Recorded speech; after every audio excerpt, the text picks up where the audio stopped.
Is the U.S. military really ready for war? Hey, I am Chuck the Bureaucrat, and today I want to share a short summary of a fascinating report that's published by the Heritage Foundation. It is called the Index of U.S. Military Strength, and they've been publishing this thing every year since 2015. This report gives us a quick look at how each of the services view their current state of readiness. Most of the information that's contained in this report is widely available to the American public, so there shouldn't be any surprises here. But the way that the Heritage Foundation organizes this information, well, it provides for some interesting insights. I just gotta warn you, don't get too excited about this.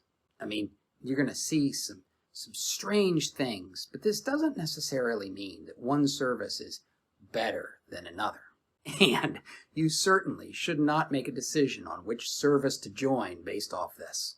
Instead, this should give you a better sense of how the different services line up their narratives in order to compete for resources, and how they prioritize those resources once they get them. Now, before we get too far into this, I want to introduce you to a very simple concept that comes up whenever you're doing military budgeting.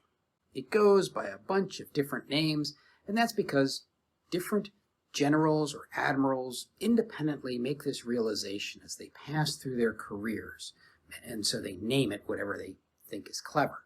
But one of my favorite names for it is the Iron Triangle. The bottom line is that there are three major investments inside a service that compete for resources, and that there is something of an unbreakable connection between them. These three investments are manpower, procurement of equipment, and operations and maintenance. And I'm not going to go through all the permutations, but hopefully you can see how it would be difficult to increase manpower numbers without buying more equipment and investing in more training.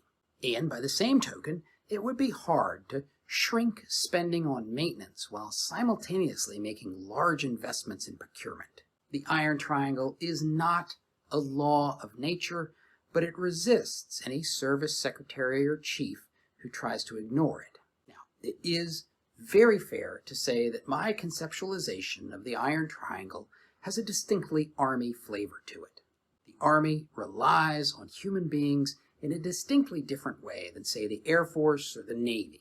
And so, as the Air Force or the Navy is thinking about their own manpower offsets, they may be thinking more about force structure decisions that are tied to the number of ships or the number of aircraft that they have. Anyways, this index of military strength is going to echo the concept of the Iron Triangle, even though they don't explicitly mention it. You see, the Heritage Group uses three kind of ambiguous terms that have similar meanings to the three legs of the Iron Triangle, and then they go on to assess each service based on these concepts. First, you have capability, which is really just the current state of combat equipment. This measures the age of key platforms, whether the service is relying on legacy or modern equipment, the scope of replacement programs, and the overall stability of modernization programs. Second, they define capacity as the end strength, manpower, or number of platforms compared to the force size needed to fight two major regional contingencies. Finally, they have a notion of readiness, which is really just the service's own readiness assessment based on the service's own requirements. From a practical standpoint, I would argue that this whole notion of readiness is highly subjective.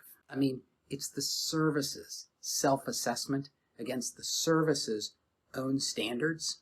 But griping about the lack of an objective standard for readiness, it's not really productive. Because in a second, you'll see that the really interesting thing is how the services present their readiness to the American public, and more importantly, to Congress. Oh, and before we go on, there is a bunch of legalese about readiness that caveats the fact that having very strong readiness doesn't mean that every single unit is ready, just that a sufficient number of units have the necessary level of readiness. All right, let's kick this off with the Space Force, and since they're relatively new, their assessment is not terribly interesting. They are ranked marginal across the board. In a bit, I'll show you the history of these assessments over time, and while I leave Space Force off that chart because they're so new, the interesting thing is that they used to rate themselves as weak, but they seem to be headed in a direction that tells more of a story. When it comes to stories, the Air Force has a neat one. They are marginal for the current state of their equipment and the size of their force, and very weak for readiness. What that suggests to me is that the Air Force is mortgaging current readiness in order to preserve investments in their equipment. You see, they take risks on short-term investments in order to preserve long-term investments. Now, watch how the other services approach this fundamental conundrum.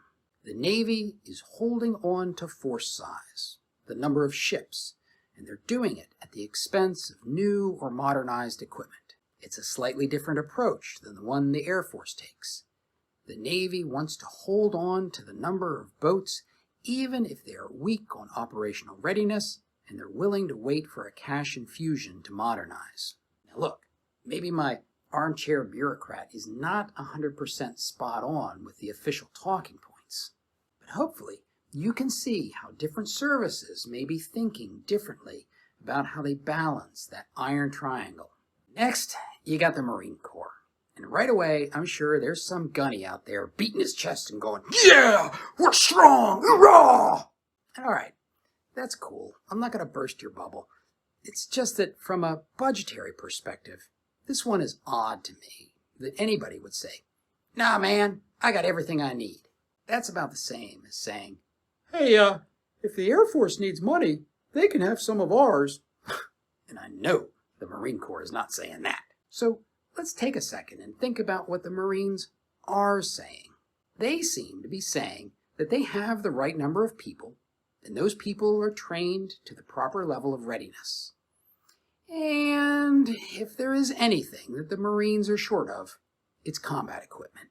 You see how the Marine Corps differs from the Air Force? While the Air Force seems to be investing in equipment at the expense of short-term readiness, the Marine Corps seems to be taking the exact opposite approach. And there is something important to keep in mind about the Marine Corps. They run their budgets through the Department of the Navy. So if anybody was going to steal their cookies, the first ones in line would be the swabbies. Anyways, last but not least is the Army.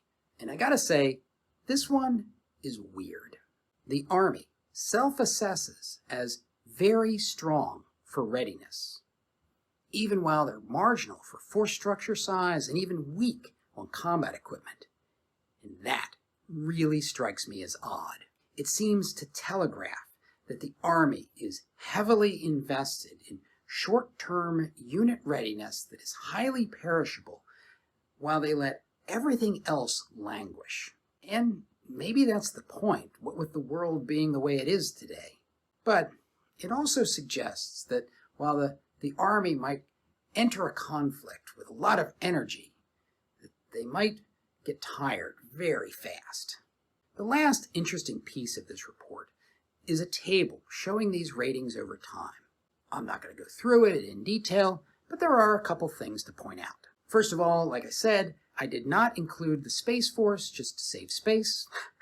They have only been part of this report for a short time, and their pattern doesn't tell much in the way of a story. For the Army, I think it's interesting that their readiness increased when they got out of a war and had their funding reduced. And they were somehow able to go from weak to very strong readiness without having any negative impacts on the other metrics.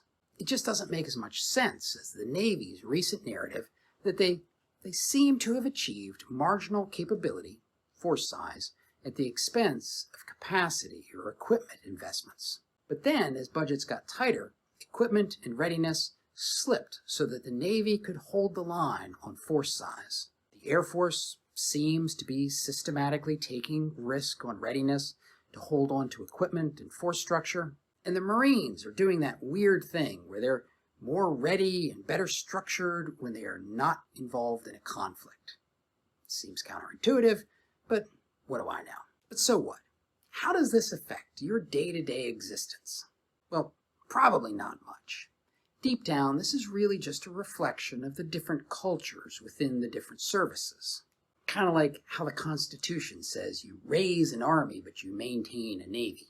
There are just practical matters about maintaining military strength in the different services that are reflected in the way that they resource and prioritize investments.